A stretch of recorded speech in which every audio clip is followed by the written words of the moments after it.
നമസ്കാരം കൂട്ടുകാരെ. ഫ്രീ കിട്ടാന്ന് പറഞ്ഞാൽ നമ്മുടെ നാട്ടിലത്തെ നമ്മുടെ മലയാളികളെക്കാളും പൊട്ടയാട്ട ഈ ജർമ്മൻകാർ. ഇത് നോക്കണേ, ഇന്ന് ഇവിടെ ഒരു ബർഗർ ഷോപ്പ് പുതിയത് ഓപ്പൺ ആവുന്നുണ്ട്. അപ്പം 50 ബർഗർ ഫസ്റ്റ് ഫ്രീ ആയിട്ട് കൊടുക്കുന്നുണ്ടെന്ന് അറിഞ്ഞിട്ട് ഇത്രയ്ക്കും അധികം പിള്ളേരും ആളുകളും വന്ന് ക്യൂ നിൽക്കുന്നതാണ് നിങ്ങൾ ഈ കാണുന്നത്. 50 ബർഗർ കൊടുക്കണതിന് ഒരു 500 ആൾക്കാർ വന്നിട്ട് ക്യൂ നിൽക്കുന്നുണ്ട്.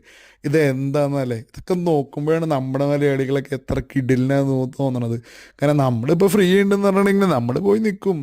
ഏയ്, നമ്മുടെ ഈ യൂറോപ്യൻസ് നമ്മൾ പറയണമെന്ന് വെച്ചാൽ നിങ്ങൾ ഇന്ത്യക്കാരല്ലേ എന്ന് പറയും. നമ്മുടെ ഇന്ത്യക്കാരെക്കാളും വൃത്തികെട്ട സ്വഭാവമാണ്. ഫ്രീ എന്തെങ്കിലും കൊടുക്കണ്ടെന്ന് പറഞ്ഞാൽ കുടുംബം കുട്ടിയും ചട്ടിയും ഒക്കെ ആയിട്ട് വന്നിട്ട് ഇങ്ങനെ പേറ്റൊക്കെ എടുക്കണം ഈ വരിയിൽ. ഇത് നോക്കി പിള്ളേരൊക്കെ എത്ര നേരം എന്നറിയോ നിൽക്കുന്നത്. ഇത് ഷോപ്പിൻ്റെ ഓപ്പണിങ് വൈകുന്നേരമാണ്. ഇത് ഉച്ചയ്ക്കേ വന്നിട്ട് ക്യൂ നിൽക്കുകയാണ് 3-4 മണിക്കൂർ ഒരു ബർഗറിന് വേണ്ടിയിട്ട്.